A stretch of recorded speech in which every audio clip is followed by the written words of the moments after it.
살면서 누구나 한 번쯤은 이런 경험이 있습니다.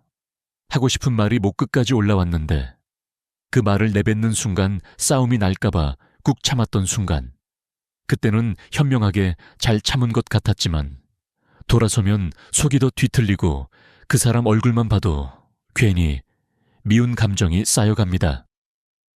말하지 못한 마음은 시간이 지나면서 마치 오래된 먼지처럼 쌓이고 굳어져 결국에는 벽이 되어버립니다. 나도 모르게 표정이 딱딱해지고 작은 일에도 예민하게 반응하게 되죠. 반대로 더는 참지 못하고 하고 싶은 말을 다 해버린 적도 있었을 겁니다. 순간은 속이 시원한 것 같았지만 그날 이후 관계가 완전히 틀어져 버렸던 경험. 밤에 혼자 누워서 내가 괜히 그랬나? 조금만 참을 걸 하며 후회했던 기억. 우리 인생에서 가장 많은 후회 중 하나는 바로 말을 하지 못했거나 혹은 너무 쉽게 말해버린 순간입니다. 그렇다면 차라리 참는 것이 답일까요? 참으면 내 속은 병들고 말하면 싸움이 나고 이 딜레마 속에서 많은 사람들이 결국 침묵을 선택합니다. 그러나 침묵은 해결책이 아니라 지연일 뿐입니다. 감정은 결코 사라지지 않고 다른 모습으로 드러납니다. 신체적인 피로, 스트레스, 불면증으로 나타나기도 하고 관계 속의 거리감으로 나타나기도 합니다. 저는 젊은 시절 가까운 친구와의 관계에서 이런 경험을 했습니다. 작은 오해가 있었는데 그때 말을 하지 못했습니다. 시간이 지나면 괜찮아지겠지 생각했죠. 하지만 오히려 시간이 갈수록 그 오해는 마음속에서 더 크게 자라났습니다. 몇 달이 지나서야 용기를 내어 이야기를 꺼냈을 땐 이미 늦었습니다. 그는 제 침묵을 무시로 받아들였고 우리의 관계는 예전으로 돌아갈 수 없게 되었습니다. 그때 깨달았습니다. 하지 않은 말도 상처가 될 수 있구나. 우리의 마음은 원래 표현되기를 원합니다. 억눌린 감정은 언젠가 다른 방식으로 폭발합니다. 미국의 심리학자 제임스 그로스 교수의 연구에 따르면 감정을 억누르는 사람들은 그렇지 않은 사람들에 비해 심혈관 질환 위험이 더 높다고 합니다. 속마음을 드러내지 못한 채 사는 것은 단순히 관계의 문제가 아니라 건강에도 영향을 미치는 문제라는 뜻입니다. 하지만 여기서 중요한 것은 무조건 다 말해라가 아닙니다. 문제는 어떻게 말할 것인가에 있습니다. 결국 우리는 두 가지 질문 앞에 서게 됩니다. 첫째, 어떻게 해야 내 할 말을 다 하면서도 싸움을 피할 수 있을까? 둘째, 어떻게 해야 솔직하게 말하면서도 관계를 더 깊게 만들 수 있을까? 저는 이 질문을 붙잡고 오랫동안 사람들과 대화하며 깨달았습니다. 말은 칼과도 같습니다. 날카롭게 쓰면 상처를 남기지만 잘 쓰면 생명을 살릴 수도 있습니다. 말 한마디가 싸움을 불러오기도 하고 같은 말 한마디가 관계를 치유하기도 합니다. 오늘 우리가 나누려는 이야기는 바로 이것입니다. 싸우지 않으면서도 하고 싶은 말을 다 할 수 있는 방법. 속은 시원해지면서도 관계는 더 좋아지는 방법. 그리고 이 방법은 멀리 있는 것이 아니라 이미 우리 일상 속에서 발견할 수 있는 단순한 원칙에 있습니다. 심리학과 커뮤니케이션 연구에서 밝혀진 원칙들, 그리고 제가 직접 경험하며 얻은 깨달음을 통해 그 방법을 지금부터 하나씩 나누려 합니다. 여러분, 혹시 이런 경험 있으신가요? 오랜 세월 함께 산 부부가 하루는 작은 일로 크게 다투고는 며칠 동안 서로 말을 하지 않습니다. 그런데 그 침묵이 어쩌면 말싸움보다 더 무겁게 느껴질 때가 있습니다. 말하지 않는다는 것은 곧 포기한다는 신호일 수도 있기 때문입니다. 그래서 저는 이렇게 믿습니다. 침묵은 지혜일 수 있지만 영원한 해답은 아니다. 이제 우리는 중요한 출발선에 서 있습니다. 참지도 않고 싸우지도 않으면서도 내 마음을 전할 수 있는 길. 그 길을 찾기 위해 먼저 우리가 왜 싸우는지, 그리고 싸움의 본질이 무엇인지 들여다봐야 합니다. 그것을 알 때 비로소 대화라는 문이 열리기 시작합니다. 우리가 왜 싸우는지를 알기 위해서는 먼저 싸움이 시작되는 순간을 들여다봐야 합니다. 많은 사람들이 이렇게 말합니다. 나는 잘 말하려고 했는데 저 사람이 괜히 예민하게 받아들인 거야. 혹은 나는 틀린 말 안 했어. 결국 문제는 저 사람이야. 하지만 심리학에서는 정반대로 설명합니다. 싸움은 내용이 아니라 방식에서 시작된다는 것이죠. 같은 말을 해도 어떻게 말하느냐에 따라 결과는 하늘과 땅만큼 달라집니다. 첫 번째 이유는 비난의 화살을 쏘는 말투입니다. 대화의 시작이 너는 왜 항상 혹은 당신은 맨날 이라는 말로 시작되는 순간 상대의 뇌는 자동으로 방어 모드로 들어갑니다. 상대는 내가 무슨 이야기를 하려는지 들으려 하지 않고 오직 자기 방어에 집중합니다. 미국 위스콘신 대학의 뇌과학 연구에서는 이런 말을 들을 때 전두엽의 활동이 급격히 떨어진다고 합니다. 전두엽은 이성적 사고와 공감을 담당하는 뇌 부분인데 이 활동이 멈추면 상대는 듣지 않고 단지 싸울 준비만 하게 되는 것입니다. 두 번째 이유는 감정이 앞서면 이성이 뒤로 물러난다는 사실입니다. 누구나 화가 치밀어 오를 때는 차분히 대화하기 어렵습니다. 화가 나면 가슴이 뜨거워지고 얼굴이 달아오르면서 이미 몸은 공격 태세로 변합니다. 이때 이성적인 논리나 설명은 아무 소용이 없습니다. 독일 막스 플랑크 연구소의 실험에 따르면 분노 상태에서는 이성적 판단을 담당하는 전두엽의 활동이 30% 이상 감소한다고 합니다. 다시 말해 화가 난 상태에서는 아무리 옳은 말도 상대에게 닿지 않는다는 뜻입니다. 세 번째 이유는 우리가 이겨야 속이 시원하다고 착각하기 때문입니다. 내가 옳다는 마음이 강해지는 순간 대화는 상대를 설득하는 과정이 아니라 상대를 굴복시키려는 싸움이 됩니다. 그런데 이 싸움은 결국 누구도 승자가 되지 못합니다. 잠깐의 승리감은 남을 수 있지만 그 뒤에는 씁쓸한 후회만 남습니다. 부부싸움이든 친구 사이의 다툼이든 결국 이겼다고 생각하는 쪽도 마음이 허전하고 졌다고 느낀 쪽은 상처를 안게 됩니다. 저는 젊었을 때 직장에서 이런 경험을 했습니다. 프로젝트 진행 중 의견 차이가 있었는데 저는 제 주장이 맞다고 확신했습니다. 그래서 목소리를 높여 상대를 설득하려 했습니다. 결국 그 자리에서는 제가 논리적으로 이긴 것 같았지만 이후 동료와의 관계는 완전히 틀어져 버렸습니다. 그때 깨달았습니다. 사람은 이겨서 설득되는 것이 아니라 이해받아서 변하는 것이라는 사실을요. 하버드 대학교의 심리학 교수 데니얼 웨그너는 이런 말을 남겼습니다.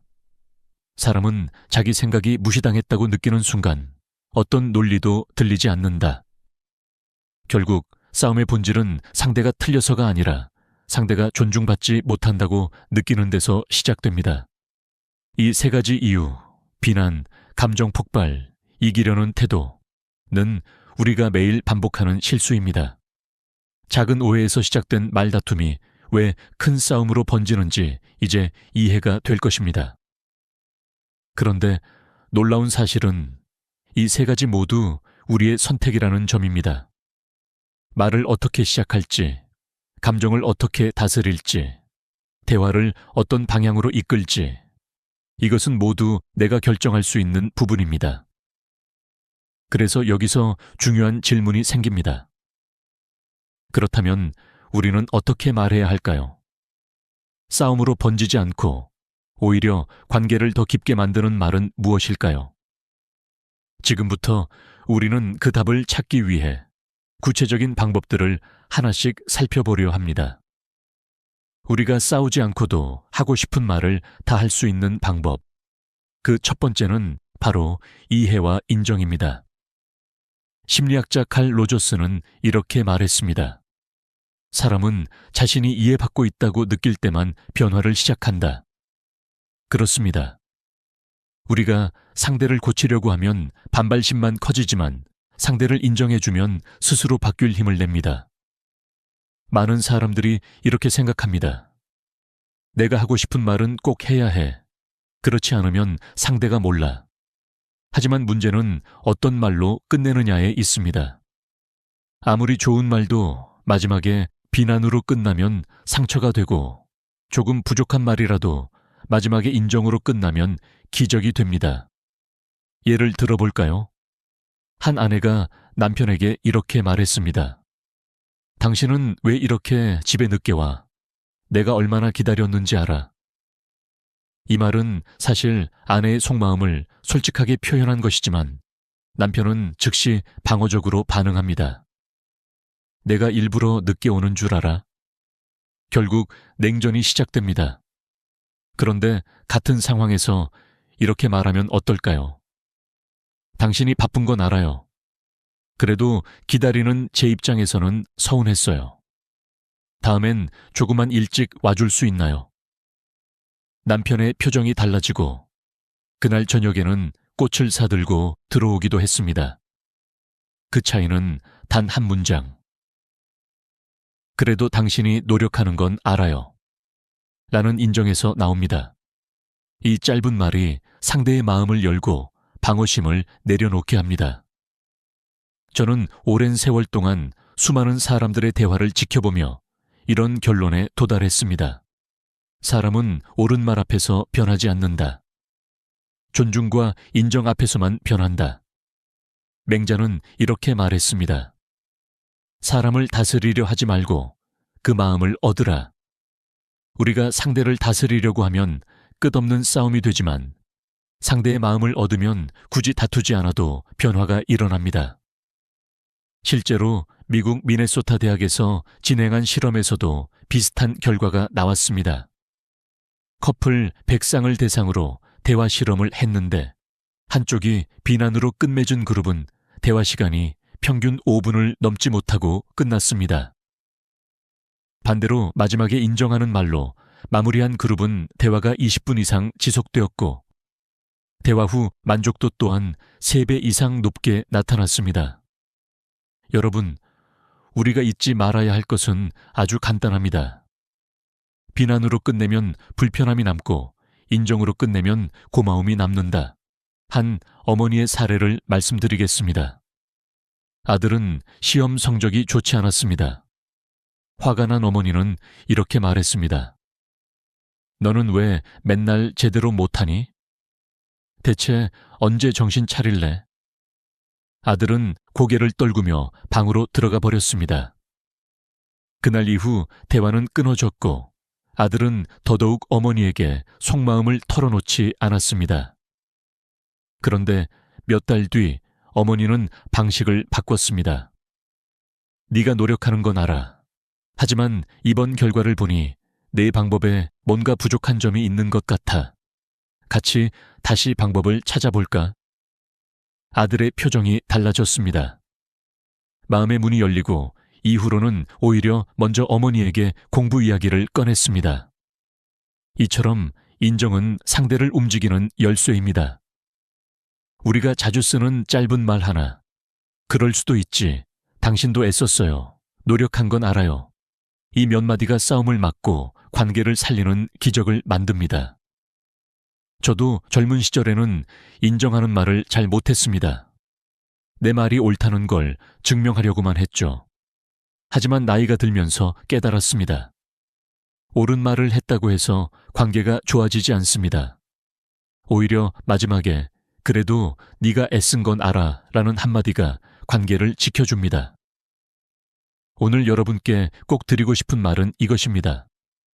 하고 싶은 말을 다 하되 마지막 한 문장은 반드시 상대를 인정하며 끝내세요.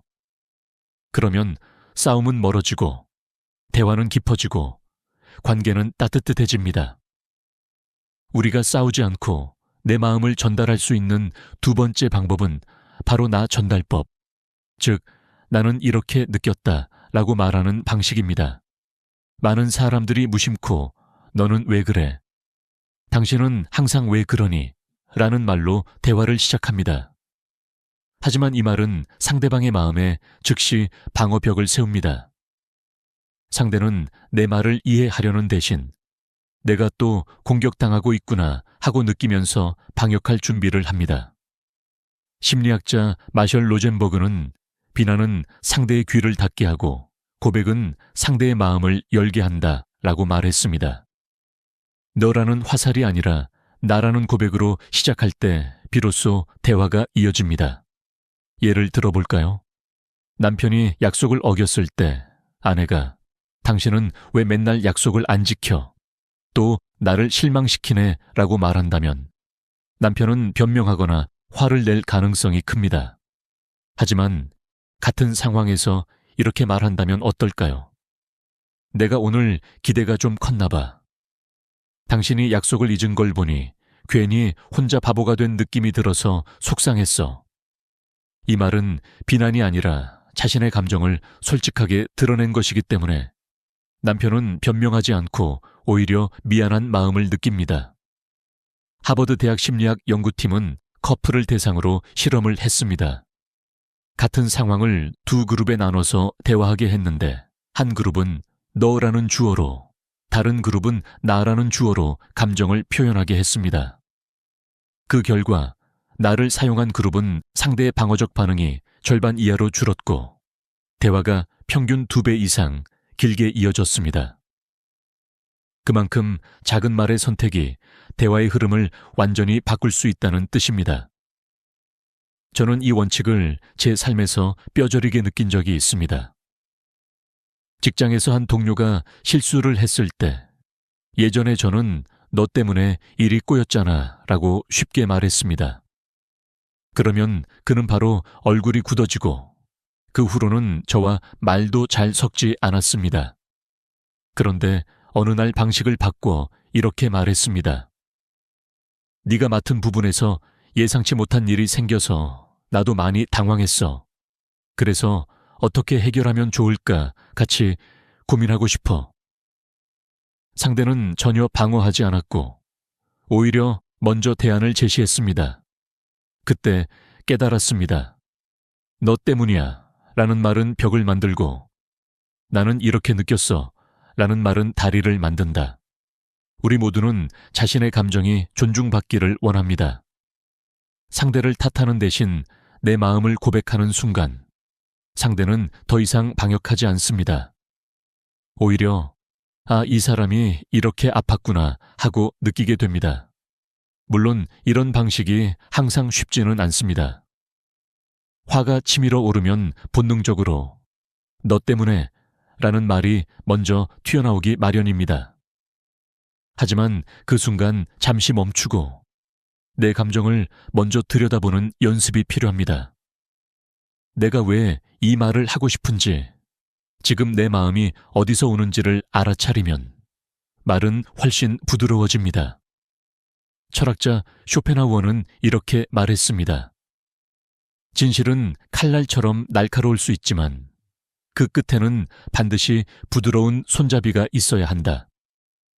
바로 그 손잡이가 내 감정을 담은 언어입니다. 여러분도 한번 연습해 보세요. 비난의 말 대신 감정을 고백하는 말. 너는 왜 그렇게 해? 대신에 내가 조금 서운했어. 넌 항상 그래.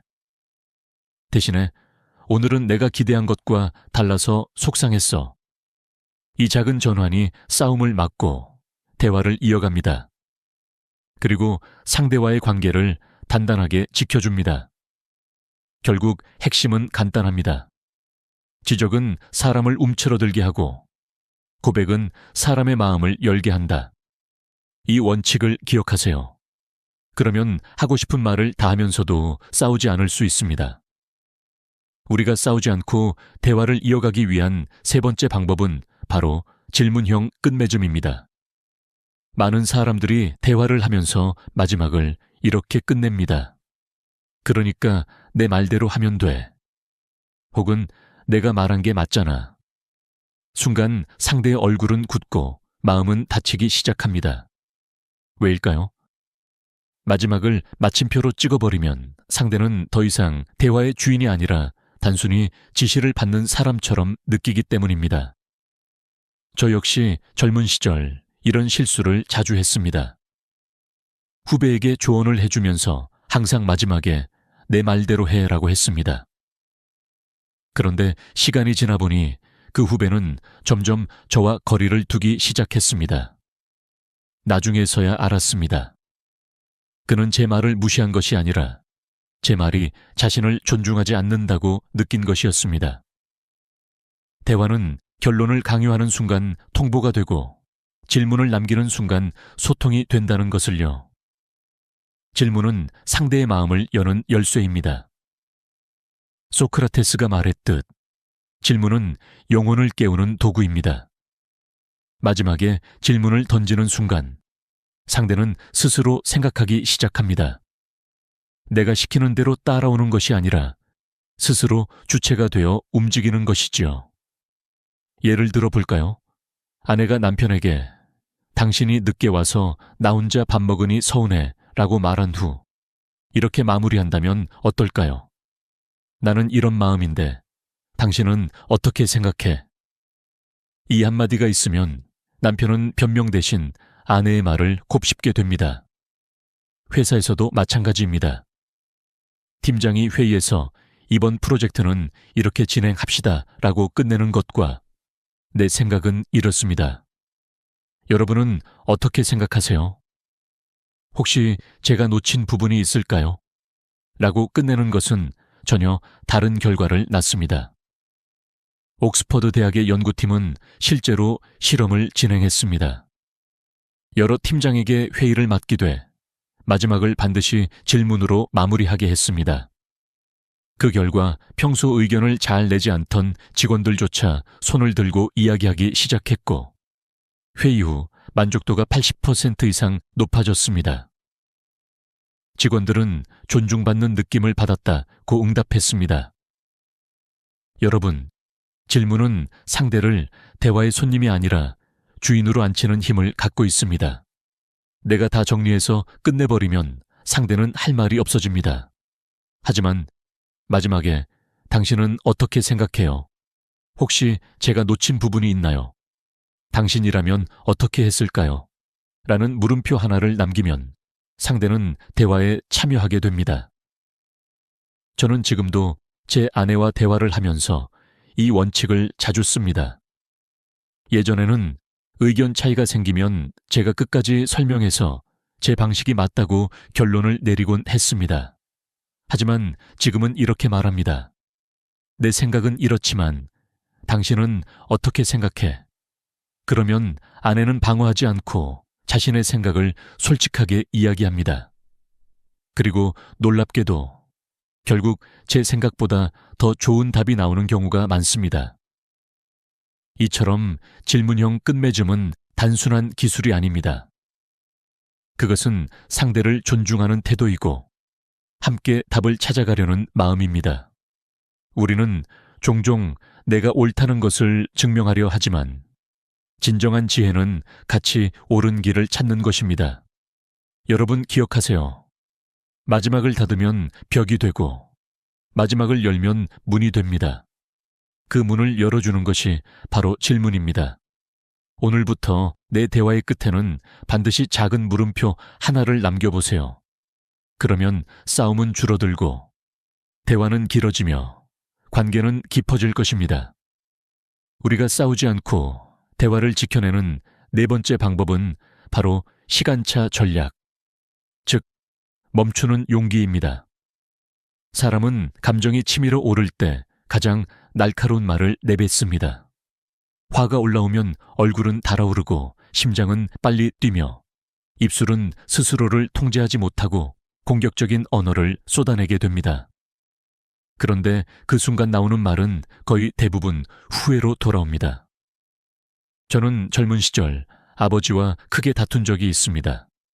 작은 문제였는데 화가 나서 참지 못하고 목소리를 높였죠. 결국 그날 밤 집안 공기는 싸늘해졌고 저는 방에 들어가서 밤새 뒤척였습니다.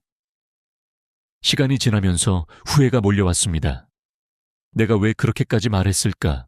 조금만 참았더라면. 하지만 이미 늦었습니다.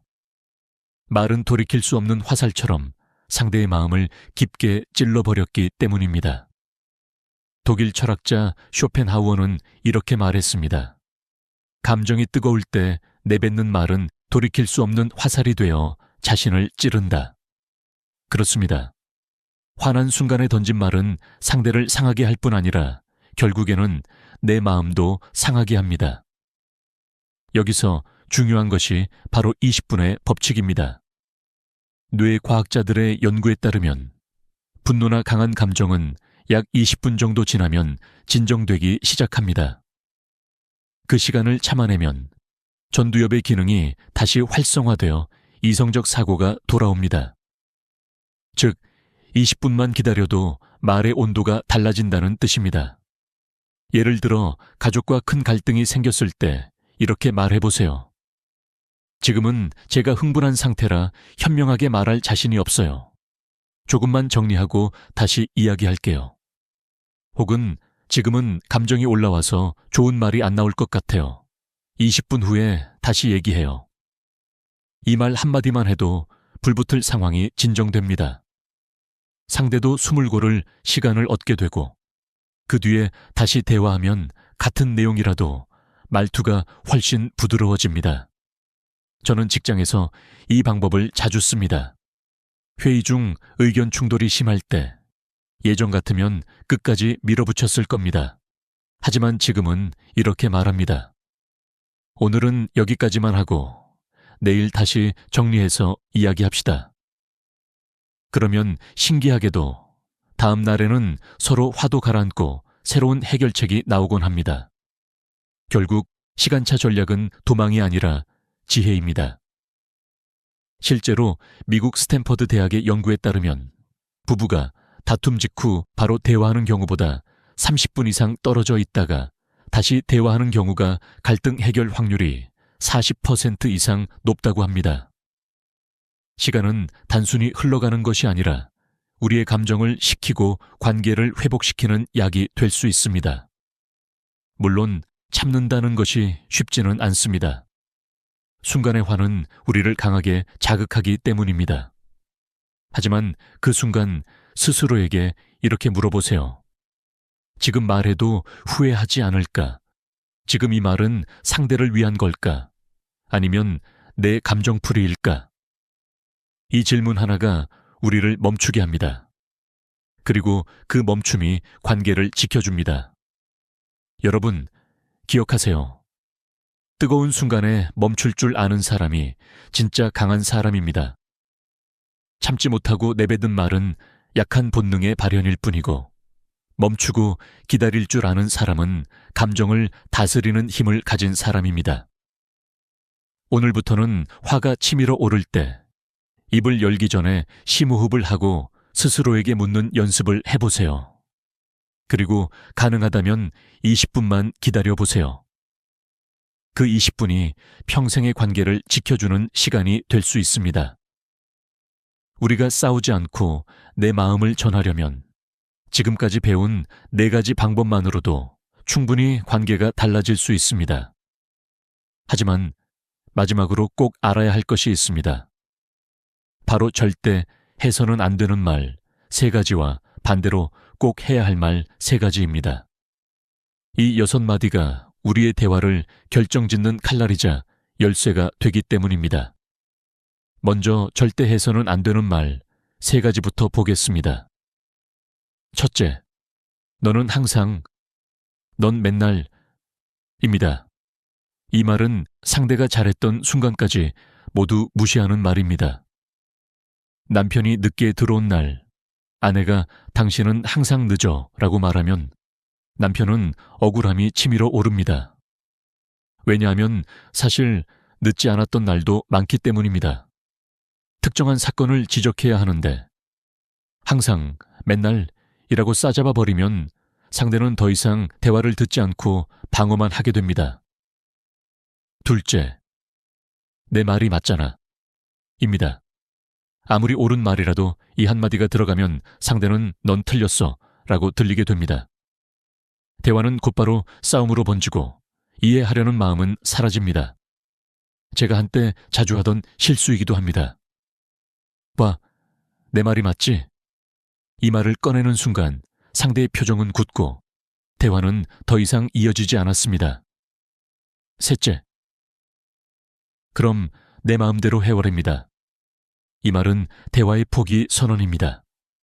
나는 더 이상 너와 이야기하고 싶지 않다라는 의미가 담겨 있습니다. 상대는 소외감을 느끼고 관계는 멀어질 수밖에 없습니다. 이 세 마디는 짧지만 상대의 마음을 단숨에 닫아버리는 말입니다. 그래서 우리는 어떤 상황에서도 이 말만큼은 조심해야 합니다. 그렇다면 반대로 관계를 살리고 대화를 이어주는 말 세 가지는 무엇일까요? 첫째, 그럴 수도 있죠너츠입니다. 이해가 되지 않는 말이라도 그럴 수도 있지라고 하면 상대는 존중받는다고 느낍니다. 그 순간 방어심이 풀리고 마음이 열리기 시작합니다. 둘째, 저도 완벽하진 않아요 입니다. 내가 무언가를 주장하기 전에 이 말을 먼저 하면 상대는 내 말을 공격으로 받아들이지 않습니다. 오히려 함께 고민하고 싶은 제안으로 받아들이게 됩니다. 셋째, 다음에는 더 잘 맞춰볼게요. 입니다. 상대의 실수나 의견 차이가 있을 때 이래서 안 돼 라고 말하면 갈등이 생기지만 다음에는 더 잘 맞춰볼게요 라고 하면 상대는 비난 대신 따뜻한 격려를 느끼게 됩니다. 이 세 가지 말은 짧지만 관계를 깊게 만들고 마음을 풀어주는 작은 기적을 만들어냅니다. 저는 오랜 경험 끝에 이런 결론을 내렸습니다. 관계는 거창한 말에서 지켜지는 것이 아닙니다. 매일 오가는 작은 한마디 속에 담긴 존중과 배려가 관계의 온도를 바꿉니다. 우리가 매번 올바른 말을 할 수는 없지만 최소한 상대의 마음을 닫게 하는 말은 피하고 상대의 마음을 열 수 있는 말을 선택할 수는 있습니다. 결국 싸우지 않고 하고 싶은 말을 다 하는 방법은 단 하나입니다. 이해하려는 마음을 언어로 풀어내는 것. 그것이 기승전 인정이고 나 전달법이며 질문형 끝맺음이고 시간차 전략입니다. 그리고 마지막으로 절대 피해야 할 말 세 가지와 꼭 해야 할 말 세 가지는 우리의 대화를 지켜주는 중요한 원칙이 됩니다. 여러분, 말 한마디가 사람을 살리기도 하고 상처를 주기도 합니다. 하지만 알고 쓰면 그 말 한마디로 내 주변 사람들의 마음을 풀어줄 수 있습니다. 첫 마디는 부드럽게, 중간에는 솔직하게, 마지막은 따뜻하게 이 원칙만 기억한다면 싸우지 않고도 하고 싶은 말을 다 하면서 오히려 더 깊은 관계를 만들 수 있습니다. 오늘 이 이야기가 여러분께 작은 길잡이가 되었기를 바랍니다.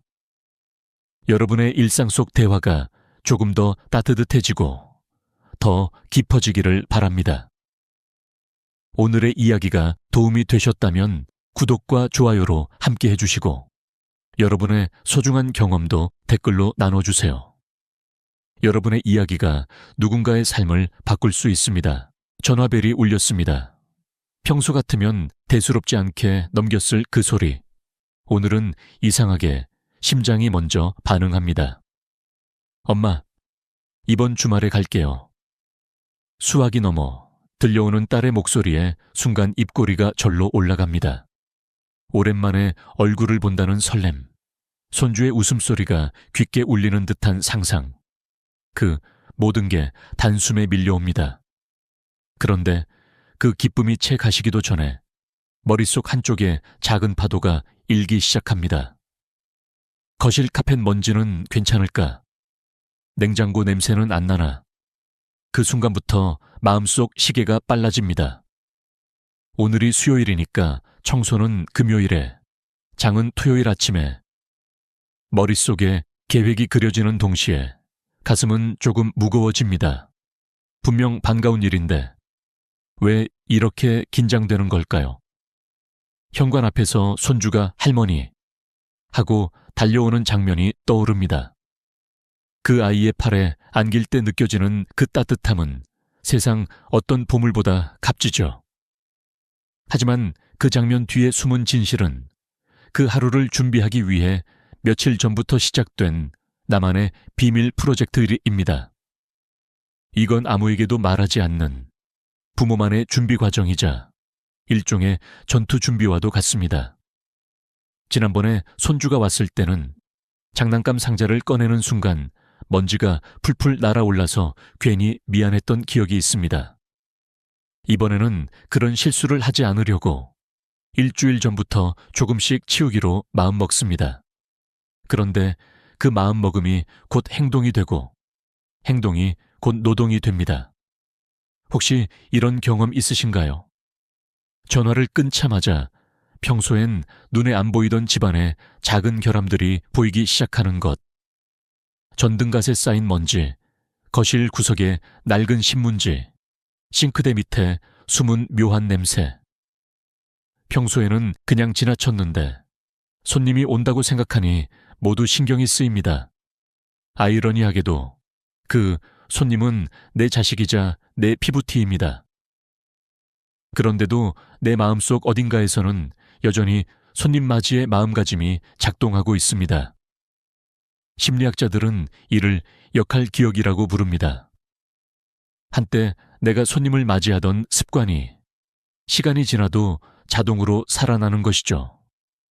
거기에 또 하나, 나이 들수록 체력은 줄고 준비 과정은 더 버겁게 느껴집니다. 예전엔 대청소를 하루 만에 끝낼 수 있었는데 이제는 같은 일을 이틀에 나눠 해야 합니다. 허리가 조금만 숙여도 당기고 무릎이 오래 버티질 못합니다. 그런데도 신기하게 이번만은 괜찮겠지 하는 마음이 드는 건 왜일까요? 아마도 그 이유는 사랑이 주는 힘이 피로보다 크다고 믿기 때문일 겁니다. 하지만 여기서 중요한 질문 하나. 매번 이렇게 준비하다 보면 내 몸은 점점 더 지치고 그 지친 모습은 결국 자식들이 보게 됩니다. 그렇다면 정말로 그들이 바라는 건 완벽하게 준비된 집일까요? 아니면 편안하고 웃는 부모의 얼굴일까요? 저는 이제 조금씩 그 답을 알 것 같습니다.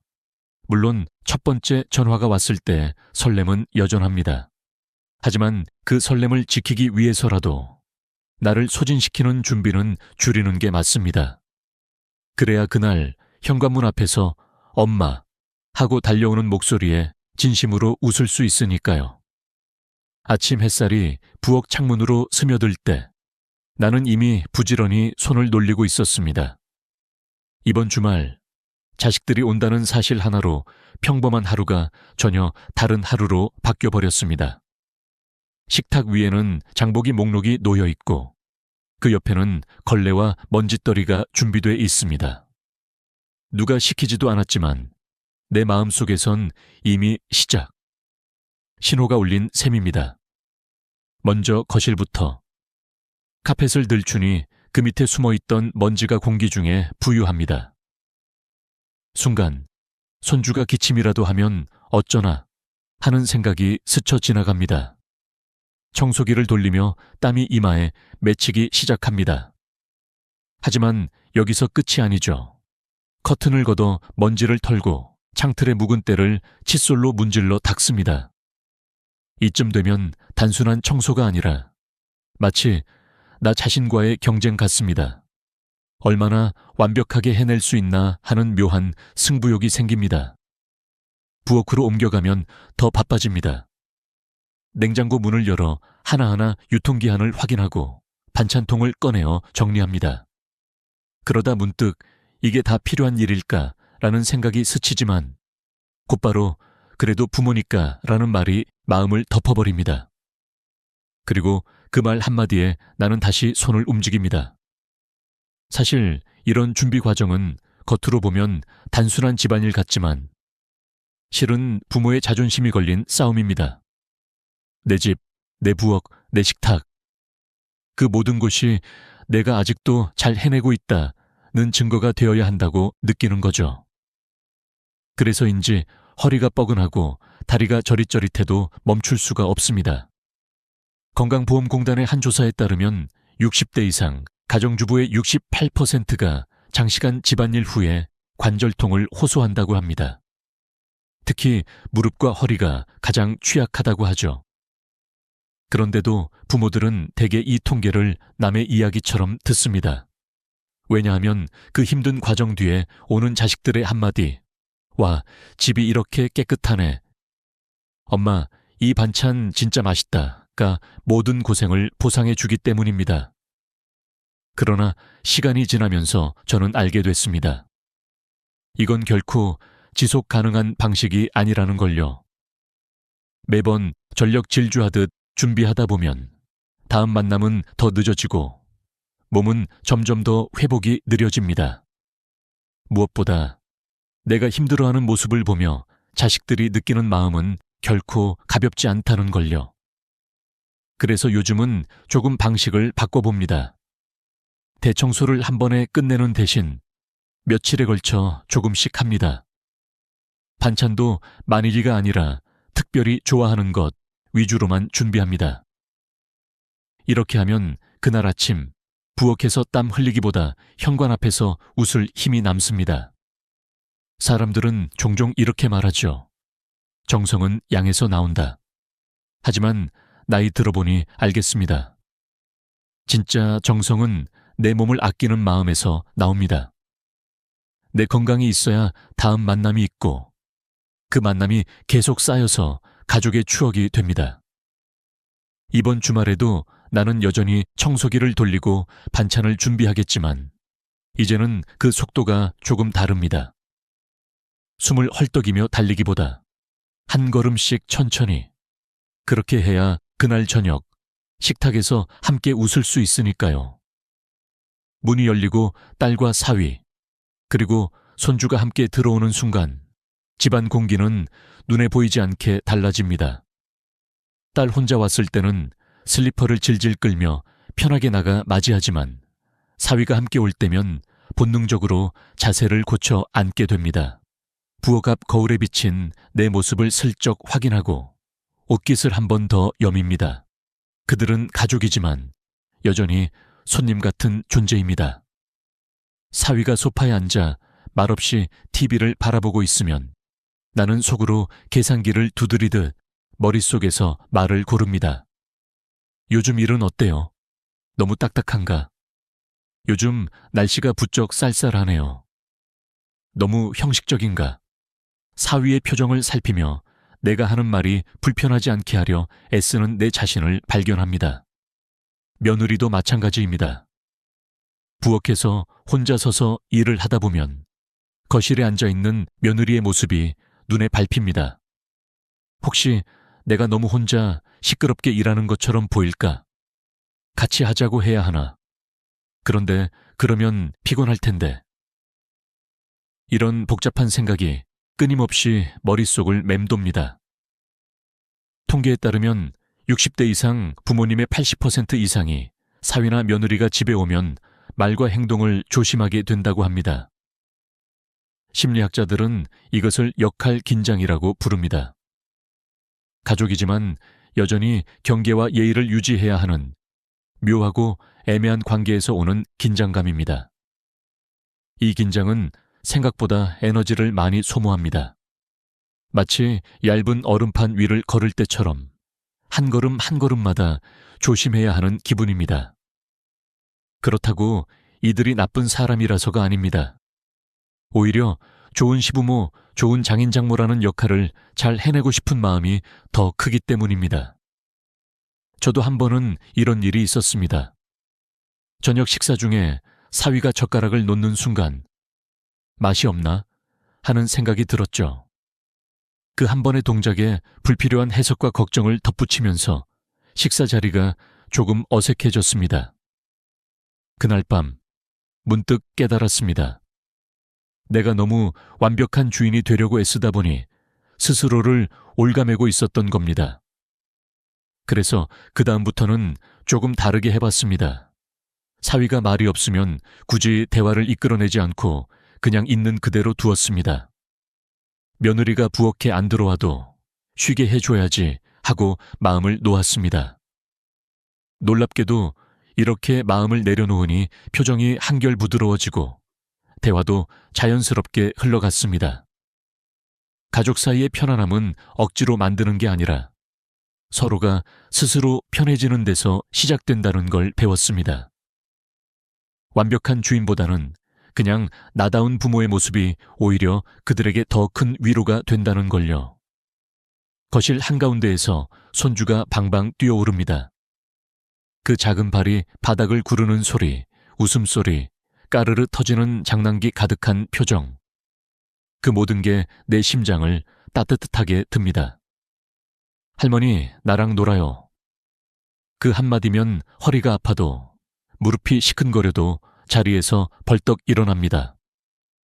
공을 던지고 숨바꼭질을 하고 인형놀이를 하다 보면 어느새 집안 곳곳이 전쟁터처럼 변합니다. 하지만 웃음소리 사이로 숨이 가빠지고 무릎 관절이 묵직하게 압박하는 느낌이 다가옵니다. 손주가 한번 안아달라 매달리면 그 작고 가벼운 몸이 왜 이렇게 무겁게 느껴지는지 스스로 놀라기도 합니다. 예전에는 내 자식을 하루 종일 안고 다니던 힘이 있었는데 이제는 30분만 놀아도 어깨가 뻐근해집니다. 건강관리공단 통계에 따르면 60대 이상 조부모 중 65%가 손주를 돌보는 것이 체력적으로 버겁다고 답했습니다. 특히 허리, 무릎, 손목 통증이 가장 큰 부담이라고 하죠. 그런데도 손주의 웃음을 보기 위해 그 고통을 애써 숨깁니다. 왜냐하면 그 아이들이 내 앞에서 마음껏 뛰놀기를 바라기 때문입니다. 사실 손주는 자식보다 더 예쁩니다. 자식을 키울 땐 먹이고 재우고 가르치느라 바빠서 사랑을 마음껏 표현할 여유가 없었습니다. 하지만 손주는 다릅니다. 책임은 덜고 사랑은 더 담을 수 있습니다. 그래서 작은 웃음에도 마음이 녹아내립니다. 그런데 중요한 건 내 몸이 버텨야 그 사랑이 오래간다는 사실입니다. 나는 한번 크게 아픈 적이 있습니다. 무릎이 붓고 통증이 심해져 병원에 갔더니 의사가 말했습니다. 무리하게 뛰어다니면 더 악화됩니다. 그 말을 듣고 처음으로 깨달았습니다. 내가 무너지면 손주와 함께할 시간도 줄어든다는 것을요. 그래서 요즘은 방법을 바꿨습니다. 손주가 놀자고 하면 앉아서 함께 그림을 그리거나 책을 읽어줍니다. 블록을 쌓고 같이 노래를 부르며 손뼉을 칩니다. 예전처럼 온몸을 쓰는 놀이는 줄였지만 웃음의 양은 줄지 않았습니다. 오히려 손주와 더 오래 마주보고 웃을 수 있게 되었습니다. 여러분, 사랑은 반드시 몸을 혹사시켜야만 전해지는 게 아닙니다. 손주에게 가장 큰 사랑은 무릎을 부여잡으며 힘겹게 뛰어주는 것이 아니라 건강하게 오래 곁에 있어주는 것입니다. 그러니 오늘만큼은 손주가 뛰어다니는 모습을 잠시 멀리서 지켜보며 그 웃음을 마음에 담아보는 건 어떨까요? 저녁 식탁 위에는 반찬이 가지런히 놓여 있고 웃음소리가 오가지만 내 마음 한구석은 계속 바쁘게 움직입니다. 사위가 젓가락을 잠시 내려놓으면 혹시 맛이 없는 건가 하고 생각하고 며느리가 조용히 웃기만 하면 불편한 건 없나 하는 걱정이 고개를 듭니다. 몸이 힘든 건 참을 수 있지만 이런 마음의 긴장은 참 어려운 법입니다. 사실 우리는 모두 알고 있습니다. 부모의 표정 하나, 목소리 톤 하나가 식탁 분위기를 좌우한다는 걸요. 그래서 조금 피곤해도 속이 상해도 웃어야 합니다. 그 미소가 단지 입술만의 움직임이 아니라 온 마음을 끌어올려 만든 결과라는 걸 아무도 모릅니다. 심리학에서는 이것을 감정노동이라고 부릅니다. 몸의 피로보다 마음의 피로가 더 깊게 남는 상태죠. 실제로 60대 이상 부모님의 80%가 자식이나 손주 앞에서는 웃어야 한다는 압박감을 느낀다고 합니다. 괜찮다고 말하며 고개를 끄덕이지만 사실은 무릎이 시큰거리고 허리가 뻐근한 상태로 앉아 있는 경우가 많습니다. 저도 그런 경험이 있습니다. 손주들이 거실을 뛰어다니는 동안 숨이 차올랐지만 억지로 웃으며 "그래, 할머니도 재밌네" 라고 말했습니다. 그 순간 손주는 더 신나서 팔에 매달리고 나는 더 숨이 가빠졌습니다. 밤이 되어 아이들이 잠든 뒤 부엌에서 혼자 찬물을 마시며 깨달았습니다. 나는 왜 이렇게까지 숨기고 있었을까? 그 대답은 간단했습니다. 좋은 부모로 보이고 싶었기 때문입니다. 하지만 시간이 지나면서 알게 됐습니다. 좋은 부모라는 건 완벽하게 웃는 부모가 아니라 진짜 마음을 보여주는 부모라는 걸요. 힘들면 힘들다고, 서운하면 서운하다고 말할 수 있어야 합니다. 그 이후로 저는 조금 달라졌습니다. 몸이 아프면 "오늘은 할머니가 조금 피곤해서 앉아서 놀자라고 말합니다. 손주도 의외로 응하고 고개를 끄덕입니다. 며느리도 "그럼 제가 할게요" 라며 부엌으로 들어옵니다. 진심을 드러내면 생각보다 세상은 더 따뜻하게 반응한다는 걸 깨달았습니다. 여러분, 웃음은 분명 중요합니다. 하지만 그 웃음이 나를 소모시키는 방식이라면 그건 건강한 웃음이 아닙니다. 마음에 여유가 있어야 웃음도 빛납니다. 그러니 오늘 하루는 억지 미소 대신 진짜 마음에서 나온 미소를 가족에게 건네보세요. 그 한 번의 웃음이 오히려 오래 기억에 남는 사랑이 됩니다. 저녁이 끝나고 설거지를 마치면 보통 우리는 이렇게 말합니다. "하룻밤 자고 가라. 내일 아침 먹고 천천히 출발해." 예전에는 그게 당연한 환대라고 믿었습니다. 하지만 속마음은 조금 다릅니다. 밤이 길어지고 다음날 아침까지 신경을 써야 한다는 생각이 스멀스멀 올라옵니다. 특히 나이가 들수록 이런 부담은 더 크게 느껴집니다. 실제로 한 설문조사에서 사위들이 가장 부담스러워하는 말이 "자고 가라" 였다고 합니다. 낯선 환경에서 잠을 자는 것도 힘들고 화장실을 가는 것조차 조심스러워진다고 하죠. 며느리도 마찬가지입니다. 겉으로는 "괜찮아요" 라고 하지만 속으로는 집에 가서 쉬고 싶다고 생각할 수 있습니다. 그렇다면 서로 마음을 읽고 배려하는 게 더 현명하지 않을까요? 그래서 저는 요즘 이렇게 말합니다. "오늘은 일찍 출발해. 차 막히기 전에 가는 게 좋겠다." 처음에는 이 말이 조금 서운하게 들릴까 걱정했지만 오히려 아이들이 "엄마 덕분에 편하게 가네" 라고 고마워했습니다. 그날 밤 집이 조용해진 뒤 느껴지는 해방감과 안도감은 생각보다 컸습니다. 또 하나, 반찬 준비 방식도 바꿨습니다. 예전에는 냉장고가 꽉 찰 정도로 만들어주고 남는 건 다 싸줬습니다. 하지만 그중 절반 이상은 며칠 뒤 버려진다는 사실을 알게 됐습니다. 그래서 이제는 딱 한두 가지 자신 있는 메뉴만 만듭니다. 아이들도 "엄마, 이거 너무 맛있다" 라며 더 집중해서 먹습니다. 오히려 반찬이 줄어드니 대화가 늘고 식사 시간이 더 즐거워졌습니다. 그리고 가장 중요한 변화는 내 시간을 확보하는 겁니다. 예전에는 모든 주말을 자식 방문 준비에 쏟았지만 지금은 친구를 만나거나 취미 수업을 듣거나 혼자 산책을 합니다. 나를 위한 시간이 늘어나니 자식이 보고 싶다는 마음이 그리움이 아니라 기대로 바뀌었습니다. 심리학 연구에서도 부모가 자기 삶을 풍요롭게 할수록 자녀와의 관계 갈등이 줄고 서로 더 따뜻해진다고 합니다. 왜냐하면 부모의 하루가 행복하면 자녀도 안심하고 자신의 삶에 집중할 수 있기 때문입니다. 결국 부모로서 지혜롭게 산다는 건 덜 주는 것이 아니라 잘 주는 것입니다. 내 건강, 내 마음, 내 시간을 지키면서도 줄 수 있는 사랑. 그게 바로 오래 가는 사랑이고 다음 만남을 기다리게 만드는 힘입니다. 여러분, 다음번 자식이 온다고 연락이 오면 이렇게 시작해 보세요. 그래, 오늘은 반찬 2가지, 그리고 웃음 한 바가지로 충분하다. 아마 그날은 몸도 마음도 훨씬 가벼울 겁니다. 그리고 그 가벼움이 가족 모두에게 전해질 겁니다. 여러분, 혹시 이런 순간을 겪어보신 적 있으신가요? 어느 날 문득 달력을 바라보다가 내가 이미 60을 넘겼다는 사실을 깨닫는 순간, 친구의 장례식에 다녀오고 건강검진 결과지를 손에 쥔 채 심장이 철렁 내려앉는 순간, 그리고 집안 곳곳에 쌓여있는 물건들을 보며 남은 시간이 도대체 어떻게 흘러갈지 막막함을 느끼는 순간 말입니다. 그때 우리는 비로소 생각합니다.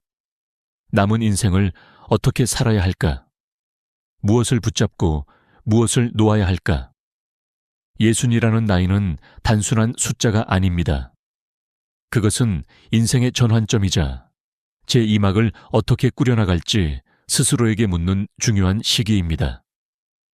젊은 날에는 일과 가족을 위해 달려왔다면 이제는 나 자신을 위해 살아도 된다는 자유가 주어진 나이이기도 합니다. 하지만 그 자유는 준비 없이 찾아오는 것이 아닙니다.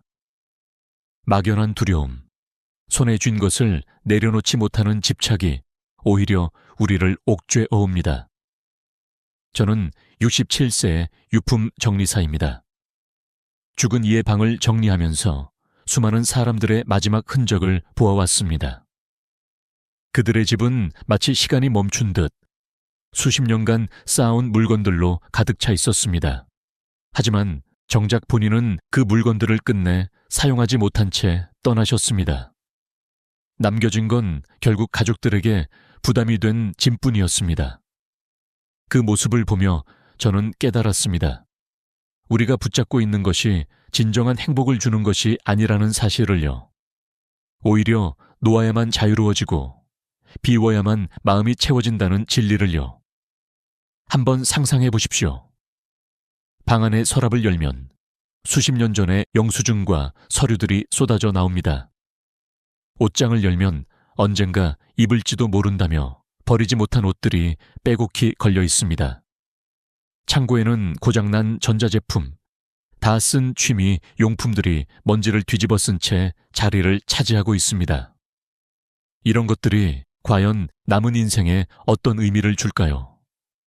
혹시 언젠가 필요할지도 모른다는 그 언젠가는 정말 오기나 할까요? 의학적으로도 분명한 사실이 있습니다. 서울대학교 노인정신건강연구소의 조사에 따르면 집안에 물건이 많을수록 우울감과 불안감이 크게 증가한다고 합니다. 특히 65세 이상 노인의 경우 불필요한 물건이 30% 줄어들면 불안 증세가 40% 이상 완화되고 수면의 질이 좋아진다는 결과가 있습니다. 단순히 물건을 버린 것뿐인데 마음의 짐이 덜어지고 몸도 가벼워진 것입니다. 그러나 우리는 여전히 버리지 못합니다. 왜일까요? 그 이유는 간단합니다. 물건에 추억을 담아두었기 때문입니다. 젊은 시절 입던 양복 한 벌, 아이가 초등학교 때 그린 그림, 결혼식 때 쓰던 접시 세트. 이런 것들은 단순한 사물이 아니라 우리의 역사이자 기억이기 때문입니다. 하지만 그 기억들이 우리 삶의 무게가 되어 오히려 현재를 방해하고 있다는 사실을 아십니까? 저는 한 할머니의 이야기를 잊지 못합니다.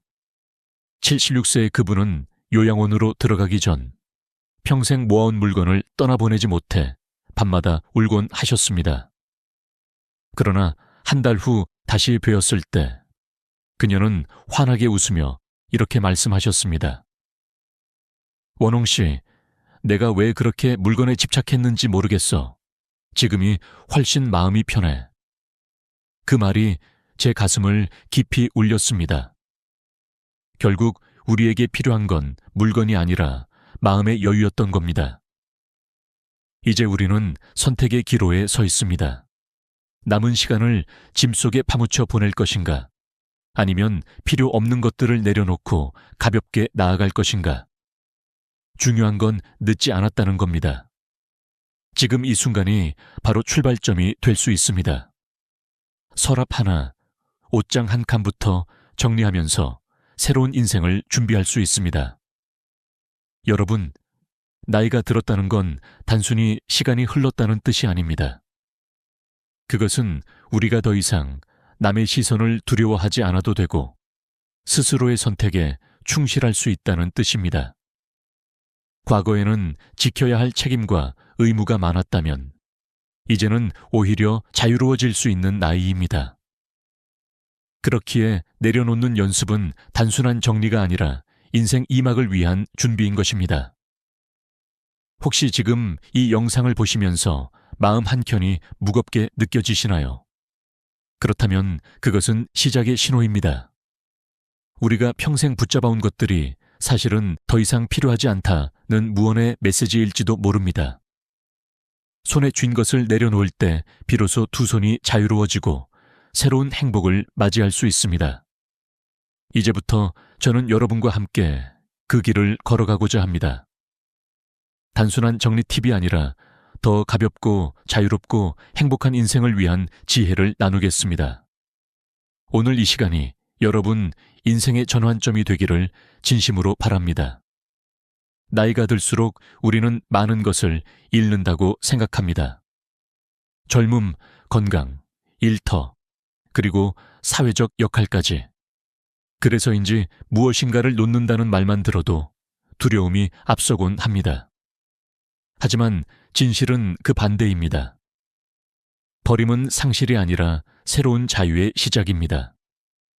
손에 쥔 돌멩이를 내려놓아야만 꽃을 들 수 있듯이 물건을 비워내야만 마음의 평화가 들어옵니다. 저는 유품 정리사로서 수많은 집을 다니며 인생의 마지막을 지켜보았습니다. 그곳에서 공통적으로 느낀 건 돌아가신 분들이 남긴 건 사랑이 아니라 물건이라는 사실이었습니다. 그리고 그 물건들은 결국 가족에게 짐이 되어버렸습니다. 고인의 인생은 이미 끝났지만 남겨진 짐 때문에 자녀들은 오히려 더 힘들어졌습니다. 저는 그 장면을 보며 깊이 깨달았습니다. 우리가 집착하는 것은 행복이 아니라 족쇄일 수도 있다는 사실을요. 가끔은 이렇게 상상해 봅니다. 만약 제가 지금 갑자기 떠난다면 이 방 안의 물건들은 어떻게 될까? 낡은 옷, 고장난 전자제품, 이미 잊힌 취미, 용품들. 자녀들이 그것들을 치우면서 무슨 생각을 할까요? 우리 아버지는 왜 이렇게 많은 걸 모으셨을까? 왜 필요도 없는 걸 버리지 못했을까? 이런 생각을 하며 눈물을 훔칠지도 모릅니다.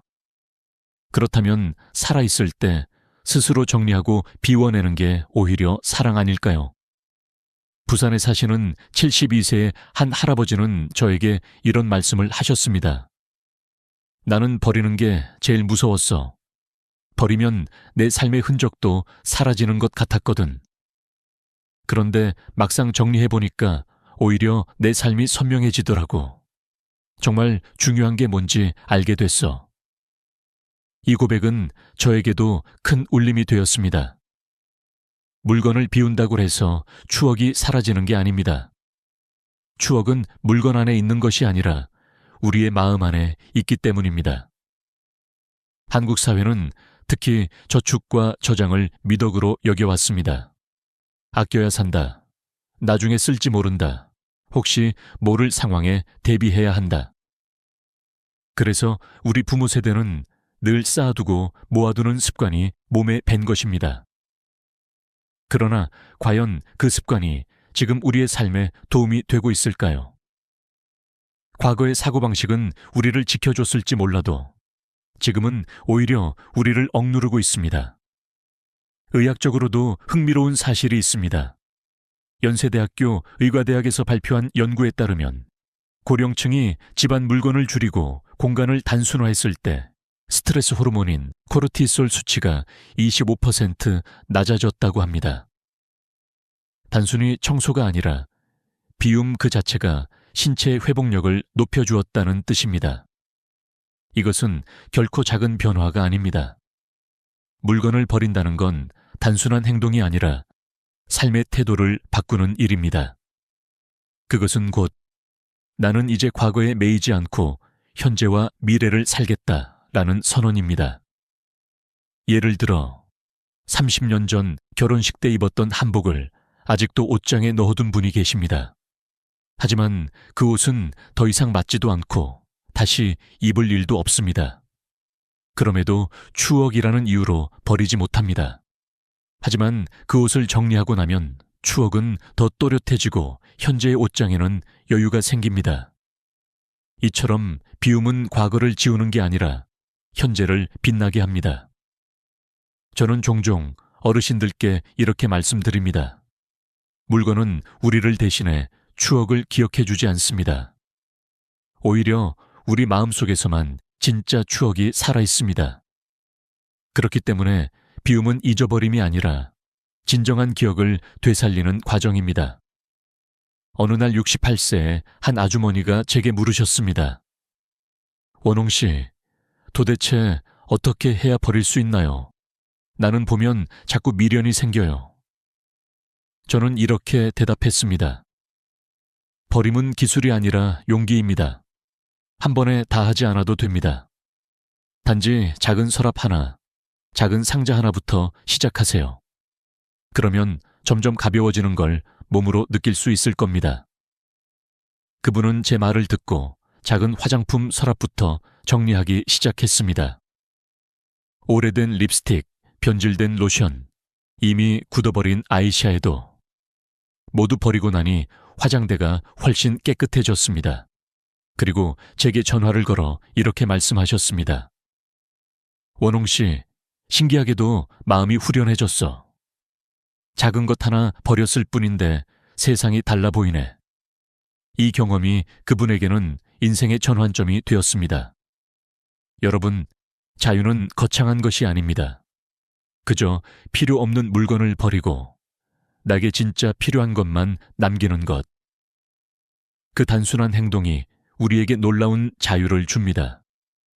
우리가 살아가는 집이 곧 우리의 마음을 비추는 거울이라면 그 집이 가벼워질수록 우리의 삶도 가벼워집니다. 결국 자유는 버림에서 시작되고 행복은 그 자유를 통해 피어납니다. 나이가 들수록 몸과 마음은 더욱 민감해집니다. 작은 변화에도 크게 흔들리고 작은 짐에도 쉽게 지쳐갑니다. 그런데 우리가 모르는 사이에 그 짐을 더 무겁게 만드는 것이 있습니다. 바로 물건의 과잉입니다. 단순히 공간을 차지하는 문제가 아니라 우리의 건강과 정신 상태에 직접적인 영향을 미치고 있다는 사실을 아십니까? 서울의 한 연구기관에서 발표한 자료에 따르면 65세 이상 노인의 87%가 실제 필요 이상으로 물건을 보관하고 있다고 합니다. 서류, 옷, 전자제품, 생활용품, 취미 도구까지. 그 결과 생활 공간은 점점 좁아지고 움직일 수 있는 동선도 줄어들며 심리적인 답답함은 날마다 쌓여갑니다. 연구팀은 또 이렇게 발표했습니다. 불필요한 물건을 약 30% 줄였을 때 우울감이 35% 감소하고 불안 증세가 45% 완화되었다. 이것은 단순한 통계가 아닙니다. 실제 삶을 송두리째 바꿀 수 있는 변화의 증거입니다. 미국 하버드 의과대학의 연구 또한 같은 결과를 보여줍니다. 집이 정돈되지 않은 환경에서 생활하는 노인의 경우 혈압이 평균보다 10% 이상 높고 스트레스 호르몬인 코르티솔 수치가 30%까지 증가했다고 합니다. 반대로 불필요한 물건을 정리한 집에서는 수면의 질이 개선되고 심장 박동수가 안정되며 면역력까지 높아졌습니다. 이는 단순히 기분의 문제가 아니라 생명을 지켜주는 의학적 사실입니다. 저는 현장에서 이런 변화를 직접 목격하곤 합니다. 어느 74세 할아버지는 작은 창고를 정리한 뒤 오랫동안 앓던 불면증이 사라졌다고 말씀하셨습니다.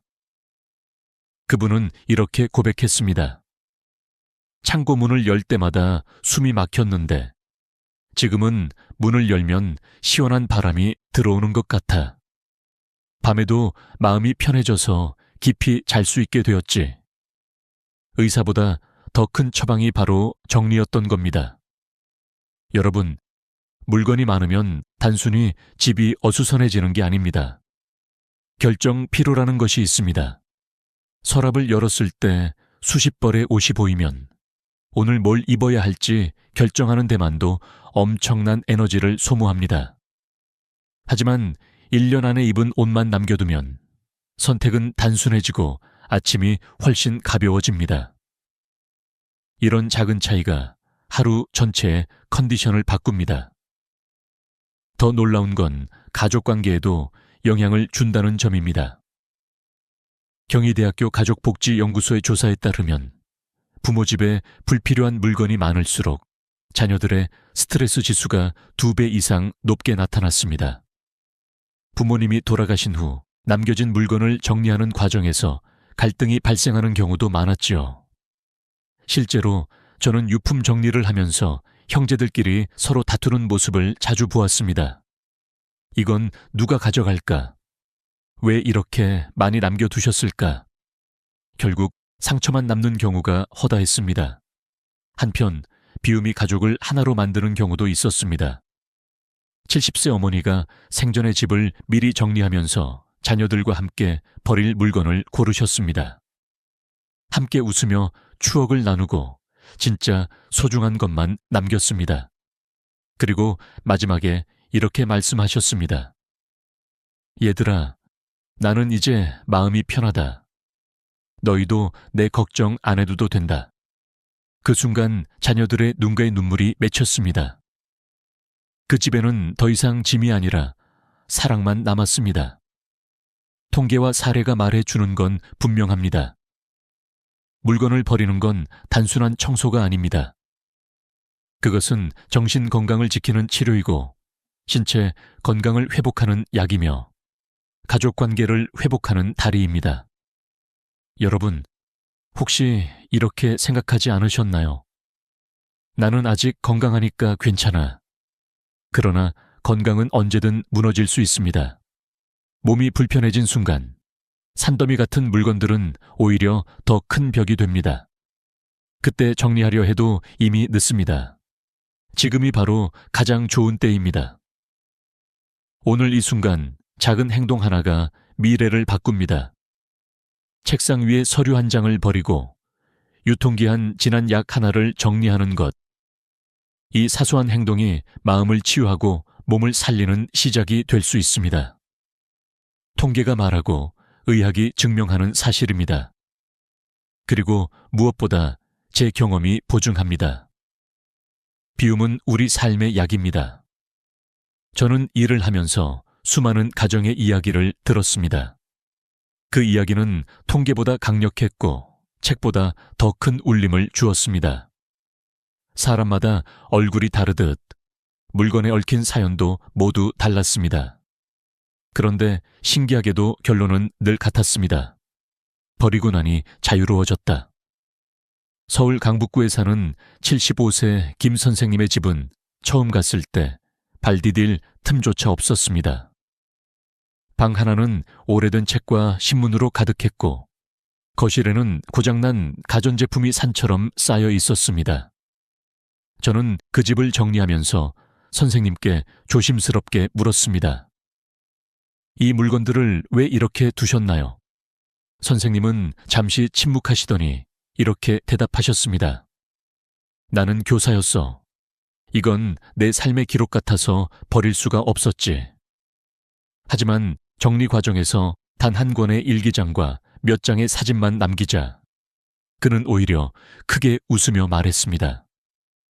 이제야 내 삶이 보이네. 기록은 책 속이 아니라 내 마음에 있더군.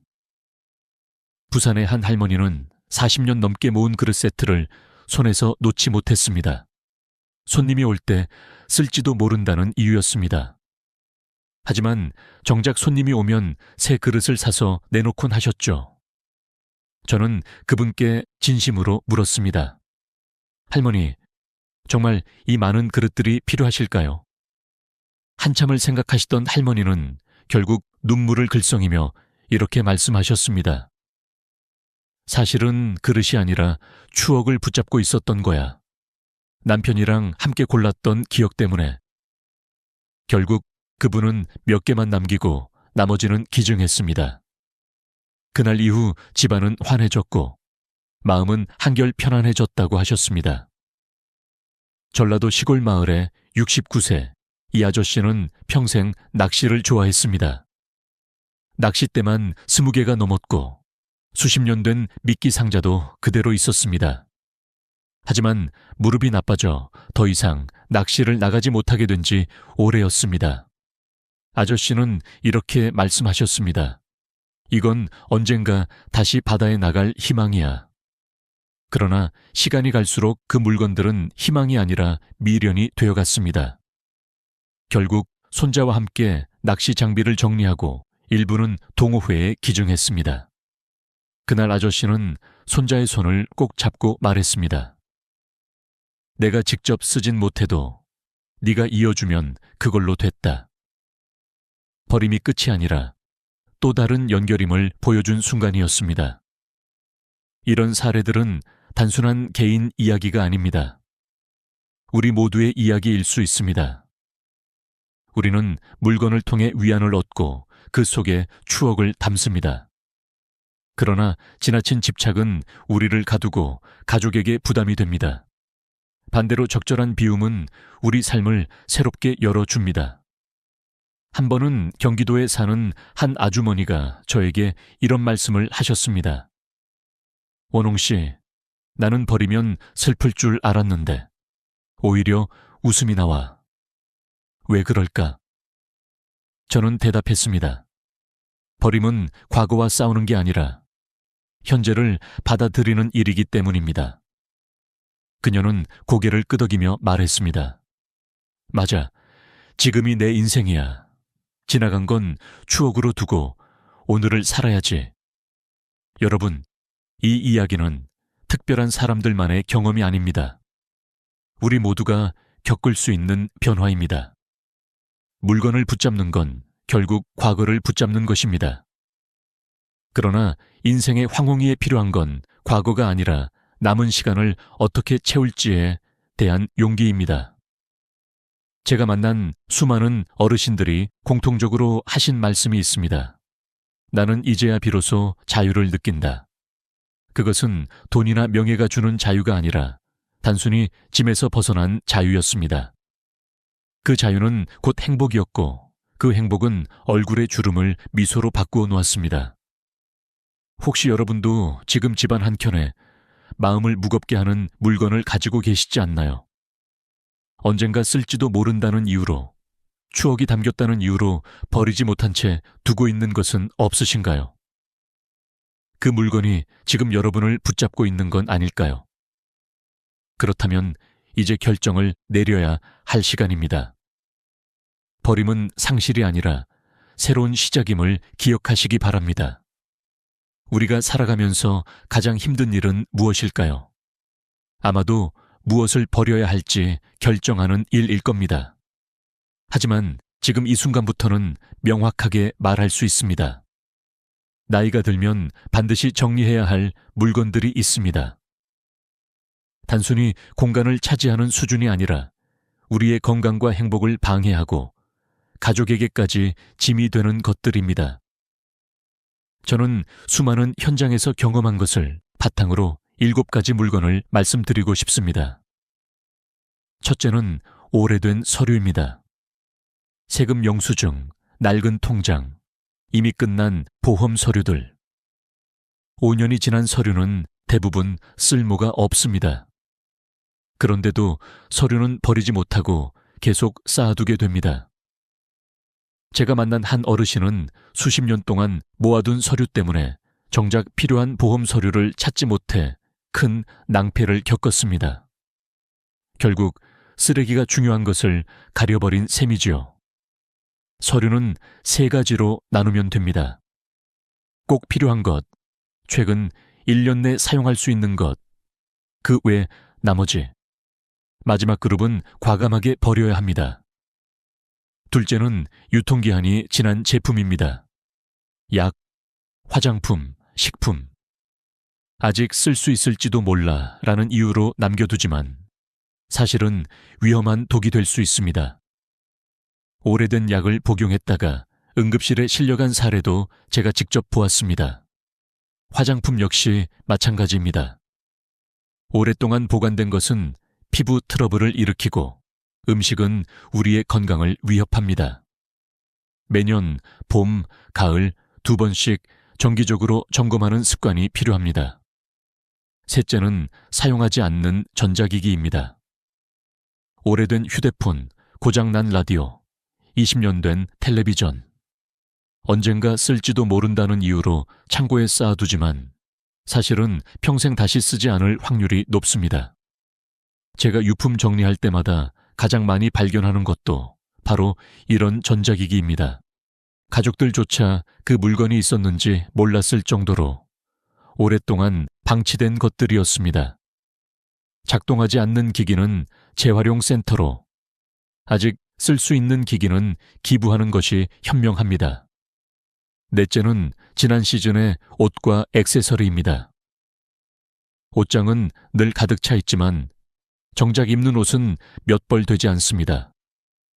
언젠가 살이 빠지면 입을지도 몰라, 다시 유행이 오면 입을지도 몰라 라는 생각 때문에 수십 년 전 옷을 보관합니다. 그러나 1년 이상 입지 않은 옷은 앞으로도 입지 않을 가능성이 큽니다. 실제로 옷장을 전부 꺼내서 지난 1년 안에 입은 것과 그렇지 않은 것들로 나눠보면 대부분은 과감히 버려야 할 옷이라는 걸 깨닫게 됩니다. 남기는 대신 기부하면 다른 누군가의 삶에 도움이 될 수 있습니다. 다섯째는 손상된 물건입니다. 깨진 접시, 고장난 선풍기, 수리할 수 없는 의자. 이런 것들은 집을 어수선하게 만들 뿐 아니라 오히려 사고의 위험을 높입니다. 제가 만난 한 어르신은 창고에 쌓아둔 부서진 의자 때문에 다리에 큰 부상을 입으셨습니다. 손상된 물건을 보관하는 것은 결국 우리의 안전을 위협하는 일입니다. 일주일 안에 고칠 수 없거나 저리 없다면 과감히 버려야 합니다. 여섯째는 더 이상 즐기지 않는 취미 용품입니다. 낚시 도구, 등산 장비, 오래된 미술 도구. 언젠가는 다시 사용할지도 모른다고 생각하지만 지난 3년 동안 사용하지 않았다면 앞으로도 사용할 가능성은 거의 없습니다. 그러나 버린다고 끝나는 건 아닙니다. 그것을 필요한 사람에게 물려주거나 기증하면 다른 사람의 새로운 시작이 될 수 있습니다. 한 할머니는 그림을 그리지 못하게 된 후 오래된 화구를 손녀에게 물려주셨습니다. 손녀는 기뻐하며 그림을 시작했고 할머니는 그 모습을 보며 오히려 더 큰 기쁨을 얻으셨습니다. 일곱째는 짝이 맞지 않는 물건들입니다. 짝이 없는 양말, 뚜껑 없는 그릇, 부품이 빠진 장난감. 이런 것들은 결코 다시 완전해지지 않습니다. 하지만 우리는 언젠가 짝을 찾을지도 모른다는 희망으로 보관합니다. 그러나 그 희망은 현실이 되지 않습니다. 오히려 매번 그 물건을 볼 때마다 결핍감과 불안전함을 느낄 뿐입니다. 과감히 정리하고 나면 공간뿐 아니라 마음까지도 훨씬 가벼워집니다. 여러분, 이 7가지는 단순한 물건이 아닙니다. 그것은 우리의 과거, 미련, 두려움이 만들어낸 그림자입니다. 그러나 이 그림자를 걷어낼 때 남은 삶은 훨씬 빛나게 됩니다. 지금 눈앞에 있는 서류 한 장, 옷 한 벌, 고장난 기기 하나를 정리하는 것부터 시작해 보십시오. 그것이 결국 여러분 인생을 더 자유롭고 행복하게 만드는 씨앗이 될 것입니다. 사람들은 종종 이렇게 말합니다. 나는 버렸는데도 삶이 달라지지 않았어. 하지만 진심으로 제대로 비워본 적이 없기 때문입니다. 단순히 쓰레기를 버리는 것이 아니라 마음의 짐까지 함께 내려놓을 때 비로소 변화가 시작됩니다. 저는 수많은 어르신들의 집을 정리하며 그 변화를 직접 목격했습니다. 서울에 사는 70세 이 할머니는 40년 동안 한 집에서 살며 쌓아둔 물건이 너무 많았습니다. 서류, 옷, 가전제품, 심지어 오래된 장난감까지. 그녀는 늘 말하곤 했습니다. 나는 집이 좁아서 불편해. 하지만 정리해보니 집이 좁은 게 아니라 필요 없는 물건이 너무 많았던 겁니다. 방 하나를 비우고 난 뒤 그녀는 이렇게 말씀하셨습니다. 집이 아니라 내 마음이 넓어진 것 같아. 그 말은 단순한 비유가 아니었습니다. 공간이 넓어지자 마음도 넓어지고 숨 쉴 여유가 생겼던 것입니다. 저는 비움은 삶의 질을 높이는 최고의 투자라고 말하고 싶습니다. 물건을 버린다고 해서 손해보는 것이 아닙니다. 오히려 얻게 되는 게 훨씬 많습니다. 첫째, 물리적 공간이 넓어집니다. 그 안에서 가족과 함께하는 시간이 훨씬 편안해집니다. 둘째, 생활 동선이 단순해지고 몸의 피로가 줄어듭니다. 셋째, 가장 중요한 것은 마음이 가벼워진다는 사실입니다. 연세대학교에서 발표한 연구에 따르면 집안이 정돈된 환경에서 생활하는 노인의 경우 집중력이 30% 향상되고 일상 활동의 효율성이 20% 높아졌다고 합니다. 반대로 집이 어수선한 환경에서는 사소한 일에도 쉽게 짜증이 나고 가족 간 갈등이 증가했습니다. 정리 하나가 삶 전체에 이렇게 큰 영향을 미칠 수 있는 것입니다. 저는 이 경험을 제 삶에도 적용했습니다. 처음에는 작은 서랍 하나를 비우는 것에서 시작했습니다. 그런데 신기하게도 그 작은 행동이 제 마음을 흔들었습니다. 내가 왜 이렇게 쓸모없는 걸 붙잡고 있었을까라는 깨달음이 왔습니다. 그리고 그 순간부터 저는 비움이 단순한 행동이 아니라 철학이라는 걸 알게 되었습니다. 비워낸 자리에 새로운 것이 들어옵니다. 오래된 책을 버리니 새로운 책을 읽을 여유가 생겼고 고장난 가전을 치우니 손주가 놀 공간이 생겼습니다. 더 이상 필요 없는 옷을 기증하니 다른 누군가에게는 따뜻한 겨울이 되었습니다. 이렇게 비움은 단절이 아니라 연결이며 상실이 아니라 나눔입니다. 어느 날 경기도에 사는 73세 아저씨가 제게 이런 말씀을 하셨습니다. 나는 버린 게 아니라 진짜 나를 되찾은 것 같아. 그분은 평생 교사로 일하면서 모아둔 자료들을 버리지 못했는데 은퇴 후에도 그것들이 방을 차지하며 그를 짓눌렀습니다.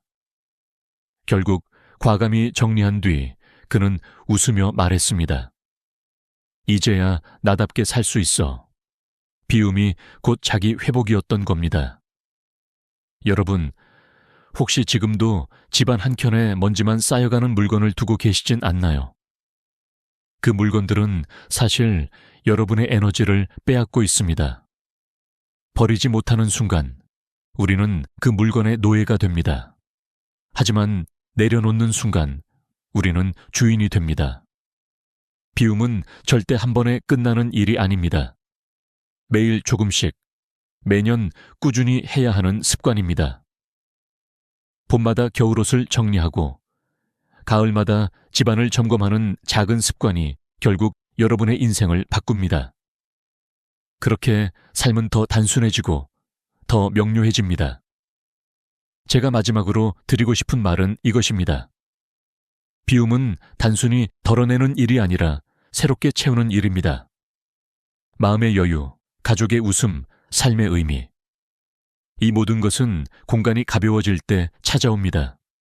그러니 두려워하지 말고 지금 당장 한 걸음 내디뎌 보시기 바랍니다. 나이가 들수록 우리는 자꾸만 뒤를 돌아보게 됩니다. 지나온 세월, 젊은 날의 기억, 그리고 여전히 손에 쥐고 있는 수많은 물건들. 그러나 진짜 중요한 것은 과거가 아니라 오늘 이후의 시간입니다. 우리가 어떻게 남은 삶을 채울 것인가? 그것이야말로 마지막 순간까지 우리를 빛나게 하는 열쇠입니다. 저는 유품 정리사로서 수천 가정을 다니며 한 가지 확실하게 배웠습니다. 끝까지 물건에 매달린 사람은 떠날 때도 무겁게 떠나지만 미리 비우고 떠난 사람은 가볍게 그리고 평화롭게 떠났습니다. 그 차이는 단순히 집안의 상태가 아니라 삶의 태도에서 비롯된 것입니다.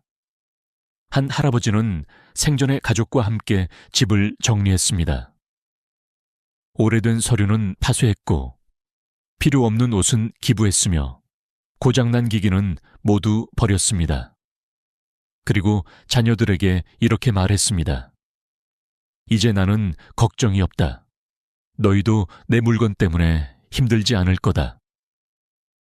그분은 세상을 떠나실 때 미소를 머금고 계셨습니다. 남겨진 가족은 눈물 속에서도 따뜻한 위로를 느꼈습니다. 사랑은 물건이 아니라 마음으로 전해졌기 때문입니다. 여러분, 우리가 붙잡고 있는 건 정말 필요한 것일까요? 아니면 단지 두려움 때문일까요? 사실 버려야 할 것은 물건이 아니라 집착입니다. 그 집착을 내려놓을 때 진짜 자유가 찾아옵니다. 물건이 줄어드는 만큼 걱정도 줄어들고 공간이 넓어지는 만큼 마음도 넓어집니다. 이제는 선택의 순간입니다. 남은 시간을 불안과 집착 속에서 보낼 것인지 아니면 자유와 평화 속에서 보낼 것인지 답은 분명합니다. 오늘부터 조금씩 단 한 가지라도 비워내는 겁니다. 책상 위에 서류 한 장, 서랍 속 오래된 약, 옷장 속 1년 동안 입지 않은 옷 한 벌. 작은 실천이 결국 큰 변화를 만듭니다. 삶의 마지막에 남는 건 돈도 명예도 물건도 아닙니다. 함께 웃었던 순간, 나눴던 따뜻한 말, 그리고 자유로운 마음뿐입니다. 그러니 오늘 여러분의 집과 마음을 가볍게 만들어 보십시오. 그것이 바로 행복한 노후의 첫걸음입니다. 마지막으로 이 말씀을 드리고 싶습니다. 행복은 소유에서 오지 않고 비움에서 시작된다. 지금 손에 쥔 것을 내려놓으십시오. 그러면 두 손이 자유로워져 새로운 행복을 맞이할 수 있습니다. 오늘 제 이야기가 여러분께 작은 울림이 되었기를 바랍니다.